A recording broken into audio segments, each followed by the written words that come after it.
India ചരിത്രത്തിൻ്റെ നാടാണ്. ഓരോ സംസ്ഥാനത്തും, ഓരോ നഗരത്തിലും, ഓരോ ഗ്രാമത്തിലും ഒരു കഥ, ഒരു രഹസ്യം, ഒരു വിശ്വാസം.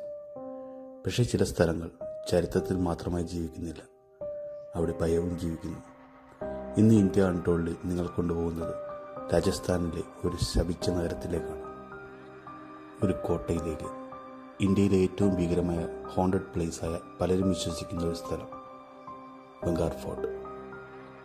രാജസ്ഥാൻ, മരുഭൂമിയുടെ നാട്, വിപുലമായ മണൽപ്പുരകൾ, ചരിത്രത്തിൻ്റെ അവശിഷ്ടങ്ങൾ, രാജവംശങ്ങളുടെ ഓർമ്മ.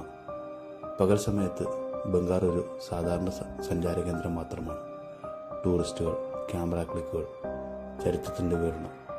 പക്ഷേ സൂര്യൻ അസ്തമിക്കുമ്പോൾ അവിടെ എന്തോ മാറുന്നു. കാറ്റുപോലും വ്യത്യസ്തമാകുന്നു. നിശബ്ദത, ഭയപ്പെടുത്തുന്ന നിശബ്ദത. കാരണം ബംഗാർ വെറുമൊരു കോട്ടയല്ല, ഒരു ശാപത്തിൻ്റെ കഥയാണ്. ഒരിക്കൽ ഇതൊരു സമൃദ്ധമായ നഗരമായിരുന്നു. വിപണികൾ, ക്ഷേത്രങ്ങൾ, കൊട്ടാരങ്ങൾ, ജീവിതം നിറഞ്ഞ തെരുവുകൾ, രാജകീയ ഭംഗി, സമ്പത്ത്, ശക്തി എല്ലാം അടങ്ങുന്നൊരു സ്ഥലം. പക്ഷേ ഈ നഗരത്തിൻ്റെ ചരിത്രം ഒരു ഭീകരമായ കഥയിലേക്ക് വഴിമാറുന്നു. രാജസ്ഥാനിലെ ജനങ്ങൾ ഇന്നും ആ കഥ ഓർക്കുന്നു. ഒരു തന്ത്രിയൻ്റെ, ഒരു രാജകുമാരിയുടെ, ഒരു ശാപത്തിൻ്റെ കഥ. സിംഘിയ ഒരു ശക്തനായ താന്ത്രികനായിരുന്നു. ബ്ലാക്ക് മാജിക് അഭ്യസിച്ചിരുന്ന ഒരു വ്യക്തി. അവൻ്റെ കണ്ണുകൾ അവിടുത്തെ രാജകുമാരിയുടെ മേൽ പതിഞ്ഞു. രത്നാവതിയുടെ മേൽ. സൗന്ദര്യം, രാജകീയ ഭംഗി. അവളെ സ്വന്തമാക്കാൻ അവൻ മന്ത്രവാദം ഉപയോഗിച്ചു എന്ന് കഥ പറയുന്നു.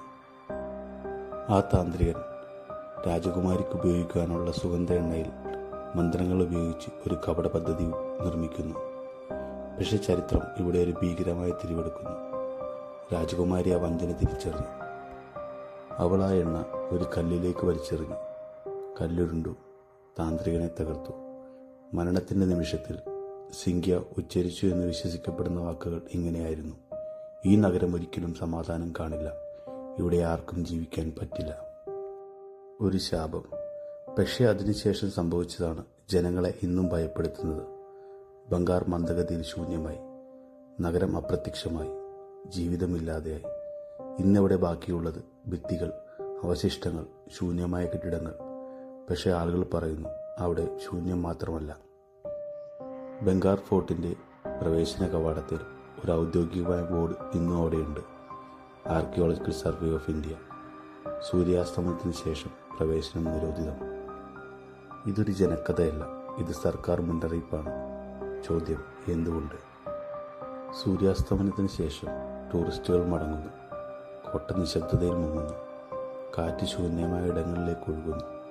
പെട്ടെന്നൊരു ശബ്ദം നിങ്ങൾ കേൾക്കും. ചുവടുകൾ, കാറ്റ് മാത്രം, അല്ലെങ്കിൽ ആരോ വിളിക്കുന്നു. പ്രാദേശിക വിശ്വാസങ്ങൾ പറയുന്നത് രാത്രിയിൽ അവിടെ ശബ്ദങ്ങൾ കേൾക്കാം. സ്ത്രീകളുടെ ശബ്ദങ്ങൾ, ചിരി, സംസാരം. ശൂന്യമായ നഗരത്തിൽ ജീവിതത്തിൻ്റെ പ്രതിധ്വനി പോലെ. ചില സഞ്ചാരികൾ പങ്കുവച്ച അനുഭവങ്ങൾ ഒരേ രീതിയിലുള്ള ഭയം. ആരോ പിന്തുടരുന്ന പോലെ ശൂന്യമായ ഇടങ്ങളിൽ ചുവടുകൾ, ഒരസ്വസ്ഥത. നിങ്ങൾ ബംഗാർ ഘട്ടിൽ ഒറ്റയ്ക്ക് നടക്കുന്നു. ചന്ദ്രപ്രകാശം ഭിന്നിച്ച കെട്ടിടങ്ങൾ, ശൂന്യമായ ക്ഷേത്രങ്ങൾ, നിശബ്ദത. പെട്ടെന്നൊരു ശബ്ദം. കാറ്റല്ല, മൃഗമല്ല, അറിയാത്തതെന്തോ. ചിലർ ശ്രമിച്ചു രാത്രിയിൽ തുടരാൻ. ചില റിപ്പോർട്ടുകൾ: equipment malfunction, sudden temperature drops, unexplained sounds. വിശ്വാസമോ ഭ്രമമോ സൈക്കോളജിക്കൽ ഫിയറോ, അല്ലെങ്കിൽ അറിയാത്ത എന്തോ. ബംഗാർ കോട്ടയുടെ ഏറ്റവും ഭീകരമായ അനുഭവം പലരും ഒരേപോലെ തന്നെ വിവരണം ചെയ്യുന്നു. അവിടെ ഒരു അസ്വസ്ഥതയുണ്ട്. കണ്ണുകൾ കാണാതെ എന്തോ, മനസ്സ് തിരിച്ചറിയുന്ന പോലെ. ചരിത്രം പറയുന്നു ഇതൊരു സാധാരണ ഉപേക്ഷിക്കപ്പെട്ട നഗരമല്ല. ജനങ്ങൾ പറയുന്നു ഇതൊരു ശപിച്ച നഗരം. സത്യമെന്താണ്? ശാപമാണോ? സാമൂഹിക ചരിത്രം, പരിസ്ഥിതി കാരണം? പക്ഷേ ഒരു കാര്യം നിഷേധിക്കാൻ കഴിയില്ല: ഇത് ഇന്ത്യയിലെ ഏറ്റവും വിചിത്രമായ സ്ഥലങ്ങളിലൊന്നാണ്. പകൽ ചരിത്ര സ്മാരകം, രാത്രി ഭയത്തിൻ്റെ ഭൂമി. ബംഗാർ നമ്മളെ ഒരു വലിയ ചോദ്യത്തിലേക്ക് നയിക്കുന്നു. ചില സ്ഥലങ്ങൾ വെറും കെട്ടിടങ്ങളാണോ, അതോ അവിടെ എന്തെങ്കിലും ബാക്കിയുണ്ടോ? ശാപങ്ങൾ, വിശ്വാസങ്ങൾ, ഭയങ്ങൾ.